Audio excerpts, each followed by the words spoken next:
Hello students, I Bhageshri Goswami from Hygia Group of Institution Lucknow. Subject code is BP607P which is in B Farm third year. आज हम क्लोरोबिटोनॉल बनाना सीखेंगे जिसका आज M है practical का to prepare chlorobutanol from acetone and chloroform. फिर उसके बाद हम देखते हैं इसकी रिएक्शन यहाँ पे एसीटोन है, एसीटोन के साथ में हमने क्लोरोफॉर्म लिया है जो कि रिएक्ट करेगा अल्कोहलिक OH के साथ में, और फिर फर्दर हमें क्या मिल जाएगा, क्लोरोबिटोनॉल मिल जाएगा, पोटेशियम क्लोराइड मिल जाएगा और अल्कोहल का एक मॉलिक्यूल मिल जाएगा। उसके बाद रिएक्शन मैकेनिज्म की अगर हम बात करें तो यहाँ पे अल्कोहल है, अल्कोहल के साथ में हमने QH लिया है। QH में क्या हो रहा है, सबसे पहले जो बनेगा वो पोटेशियम इथॉक्साइड बनेगा और एक वाटर मॉलिक्यूल बनेगा। उसके दूसरे स्टेप में हम देख रहे हैं कि जो पोटेशियम इथॉक्साइड है वो क्लोरोफॉर्म के साथ में मतलब रिएक्ट करेगा, रिएक्ट होने के बाद में एक कार्बोनियम आयन बना देगा। कार्बोनियम आयन जो बनेगा उसके साथ में अल्कोहल एक मॉलिक्यूल बन गया। उसके बाद में जो कार्बोनियम आयन है वो एसीटोन के मतलब वहाँ पे क्या करेगा, अटैक करेगा। ठीक है, जब वहाँ पे अटैकिंग होगी, अटैकिंग होने के बाद में मतलब हमें एक ऑक्साइड आयन मिल जाएगा। फिर उसके बाद में हाइड्रोलाइसिस होगा, हाइड्रोलाइसिस के बाद में हमें क्लोरोब्यूटानॉल मिल जाएगा। ये इसका रिएक्शन मैकेनिज्म है जो कि बहुत इजी रिएक्शन मैकेनिज्म है, ज़्यादा टफ नहीं है। अब हम बात करते हैं इसके प्रिंसिपल की। Chlorobutanol is formed by the simple nucleophilic addition of chloroform and acetone. This reaction is base driven by potassium और sodium hydroxide. क्लोरोबिटोनॉल जो होता है, जो इसमें जो हम जो मतलब जो रिएक्शन जो है वो सिंपल न्यूक्लियोफिलिक एडिशन रिएक्शन है जिसमें क्लोरोफॉर्म और एसीटोन यूज़ किया जाता है, और जो भी ये जो रिएक्शन है उसमें बेस डाला जाता है, हम या तो हम पोटेशियम हाइड्रोक्साइड या फिर सोडियम हाइड्रोक्साइड डाल देते हैं। उसके बाद है alcoholic QH is use in order to accelerate the reaction towards formation of chlorobutanol. Alcoholic QH जो होता है वो हम क्या करते हैं, रिएक्शन को एक्सेलरेट मतलब रिएक्शन को बढ़ाने के लिए हम यूज़ करते हैं कि जिससे कि क्या बन जाए, हमारा क्लोरोफॉर्म बन जाए। उसके बाद हम रिक्वायरमेंट की बात करते हैं। यहाँ पे जो केमिकल्स हमें चाहिए वो acetone, chloroform, concentrated ammonia, potassium hydroxide और अल्कोहल। एपरेटस जो हम यूज़ करेंगे वो separating funnel, conical flask, beaker मतलब conical flask, beaker, Buchner funnel, measuring cylinder और फिल्टर पेपर। उसके बाद प्रोसीजर है, mix acetone 5 gram in a dry conical flask with 7 ml chloroform which is 10 gram. मतलब हम एसीटोन लेंगे उसको मतलब ड्राई कॉनिकल में, उसमें वाटर मॉलिक्यूल नहीं होना चाहिए। 5 ग्राम क्या करेंगे, एसीटोन डाल देंगे और उसके बाद 7 ml क्लोरोफॉर्म के साथ में मिक्स करेंगे। कूल द मिक्सचर, हम मिक्सचर कूल करेंगे। प्रिपेयर अल्कोहलिक QH, हम दूसरे हाथ पे मतलब पहले हम क्या करेंगे, अल्कोहलिक QH बना लेंगे। इसमें हम अल्कोहलिक QH कैसे बनाएंगे, 1.75 ग्राम QH लेंगे और उसमें 12.5 ml अल्कोहल ले लेंगे और उसको सेपरेटिंग फनल के अंदर डालेंगे। ठीक है, add this solution dropwise from the separating funnel on the previous solution within a period of 15 minutes. अब हम सेपरेटिंग फनल मतलब जो होता है उसमें हमने बनाया और हम ड्रॉप वाइज क्या करेंगे, कॉनिकल उसमें फ्लास्क में डालते रहेंगे, मतलब 15 मिनट के अंदर अंदर हम ये सब डालते रहेंगे। फिर उसके बाद में क्या करेंगे, फिल्टर द PPT KCl, जो फिल्टर हम कर लेंगे। फिल्टर होने के बाद में हम इवापरेट करेंगे और इवापरेट करेंगे और उसके बाद हम फिल्टर कर लेंगे, मतलब वाटर बाद में हम क्या करेंगे, इसको इवापरेट कर देंगे। अब हम यहाँ पे अल्कोहलिक QH लेंगे, क्लोरोफॉर्म लेंगे और एसीटोन लेंगे। ठीक है, ये हमारे केमिकल्स रहेंगे जो क्लोरोबिटोनॉल बनाने के लिए। तो हमें ये देख लिया, हमने सबसे पहले हमने एसीटोन लिया। हम पहले से ही क्या करेंगे, वो जो मतलब आइस बाथ हम बना लेंगे, उसको कूल करेंगे और जो कॉनिकल हम उसके अंदर रख लेंगे। हम यहाँ पे सेपरेटिंग फनल की जगह पे हम पीपेट यूज़ करेंगे जिसको हम जो कि हमें ड्रॉप वाइज डालना है। तो सबसे पहले हमने क्या किया, यहाँ पे एसीटोन लिया, एसीटोन को हमने कॉनिकल फ्लास्क के अंदर डाल दिया। यहाँ पे हमने कॉनिकल फ्लास्क के अंदर डाला और नीचे हमने आइस रखी हुई है जिससे जो उसका टेम्परेचर है वो मेंटेन रहे।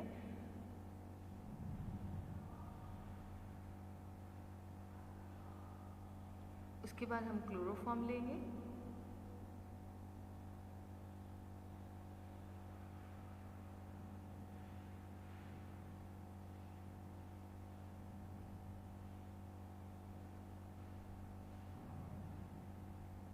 यहाँ पे हम क्लोरोफॉर्म पिपेट की हेल्प से हम पिपेट आउट कर लेंगे और फिर हम उसको उस कॉनिकल फ्लास्क में डाल देंगे जिसमें हमने एसीटोन डाला हुआ है।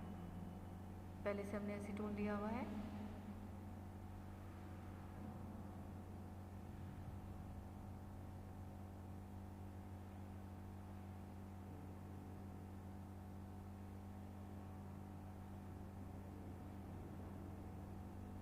फिर उसके बाद हमने अल्कोहलिक QH लिया और याद रखें हाँ, जो बीकर है जो कॉनिकल है वो हमेशा हम आइस बाथ के अंदर ही रखेंगे। अब हमने अल्कोहलिक QH डाला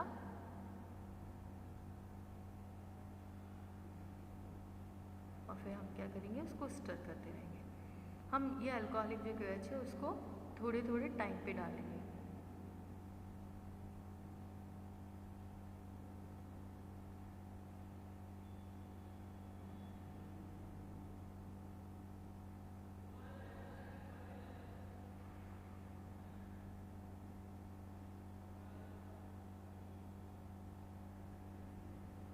फिर हमने फिर से स्टर किया, हम उसको स्टर करते रहेंगे। फिर हमने अल्कोहलिक QH डाला।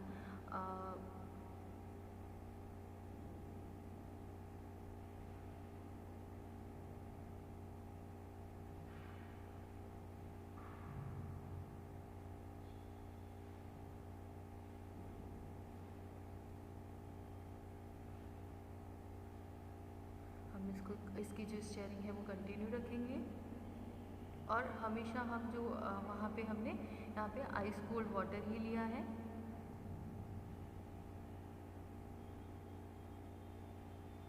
आप ये जो अल्कोहलिक QH है या तो ड्रॉपर या फिर सेपरेटिंग फनल से भी डाल सकते हैं, क्योंकि हमें ड्रॉप वाइज डालना है। इसलिए हम क्या करेंगे, इसको मैंने पीपेट से लिया है, सेपरेटिंग फनल ना लेके मैंने पीपेट से लिया है। फिर हमने स्टेयरिंग करी है। स्टेयरिंग हम कंटिन्यू रखेंगे और इसको स्टर करते रहेंगे।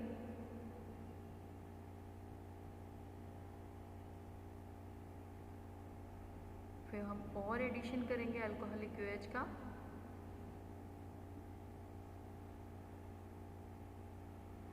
और देख रहे हैं कि इसमें मैंने बीकर जो कॉनिकल है वो हमने बाहर नहीं निकाला है, क्योंकि उसका टेम्परेचर हमें आइस कोल्ड में ही रखना है, हमें टेम्परेचर कम ही रखना है इसका।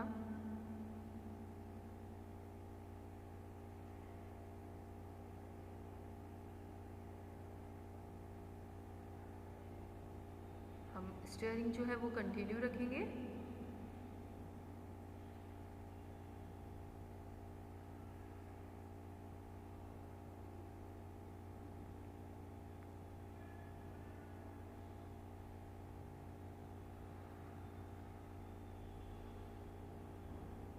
फिर हम इसको बाहर निकालेंगे, फिर हम फिल्टर आउट करेंगे।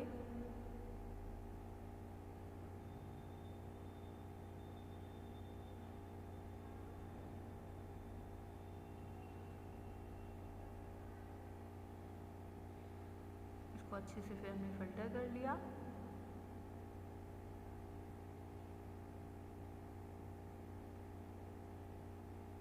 फिल्टर करने के बाद हम जो फिल्ट्रेट हमारे पास है, जो हमारे पास लिक्विड है, उसको हम क्या करेंगे, उसको इवापरेट करेंगे।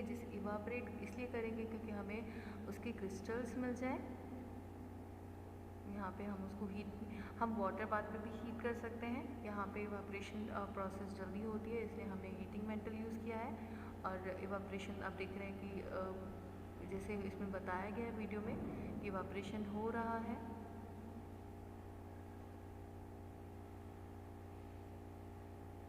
हमने इसको बाहर निकाल लिया। अब इसमें आप देख सकते हैं कि बहुत अच्छे क्रिस्टल्स बन गए हैं। ठीक है, ये इसके क्रिस्टल्स हैं। इसको अच्छे से ड्राई कर लेंगे तो हमें अच्छे क्रिस्टल्स मिल जाएंगे। ये इसका क्रिस्टल है। यूजेस, क्लोरोब्यूटेनॉल के यूजेस क्या हैं? It has been use in therapeutic for a variety of purpose. मतलब बहुत सारे थेरापेटिक यूजेस के लिए इसको यूज़ किया जाता है। सबसे फर्स्ट है bacteriostatic, use as a preservative in many injectables and ophthalmic and intranasal preparation.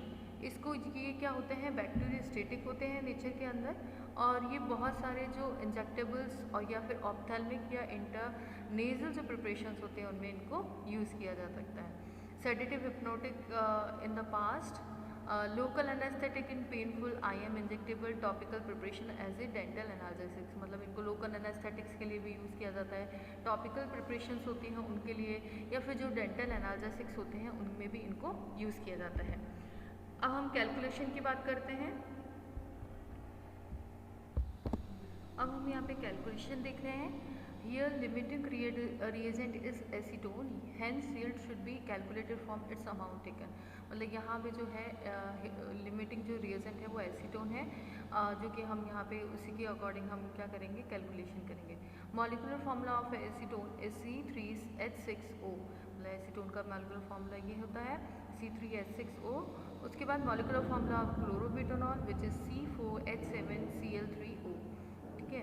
उसके बाद molecular weight of acetone which is 58 gram per mole, molecular weight of chlorobutanol which is 175 gram per mole. उसके बाद है theoretical yield, 58 gram acetone forms 175 gram chlorobutanol, मतलब 5 ग्राम हम क्या लेंगे, जैसे मतलब 58 ग्राम एसीटोन लेंगे तो 175 ग्राम क्लोरोबिटोनॉल बनेगा। Therefore 5 gram acetone will form, मतलब कितना, अगर 5 ग्राम एसीटोन लेते हैं तो क्लोरोबिटोनॉल कितना होगा, तो वो 15.7 ग्राम हो जाएगा। तो थियोरेटिकल यील्ड हमारी क्या हो गई, 15.27 ग्राम हो गई। फिर उसके बाद प्रैक्टिकल यील्ड जो हमारे क्रिस्टल्स बने हैं वो 10 ग्राम बने हैं। तो परसेंटेज यील्ड का फॉर्मूला हमें पता है, practical yield upon theoretical yield होता है इंटू 100, जिसके हम परसेंटेज निकालते हैं। तो हमारा प्रैक्टिकल यील्ड 10 ग्राम है, उसको हमने डिवाइड किया 15.27 ग्राम से और इंटू कर दिया 100 से, तो हमारी जो परसेंटेज यील्ड आई है वो है ये 65.48%, ठीक है। उसके बाद result, chlorobutanol was synthesized and the percentage yield was found to be 65.48%। हमने क्लोरोबिटोनॉल यहाँ पे सिंथेसाइज किया है जिसकी परसेंटेज यील्ड हमारी 65.48% निकली है, ठीक है।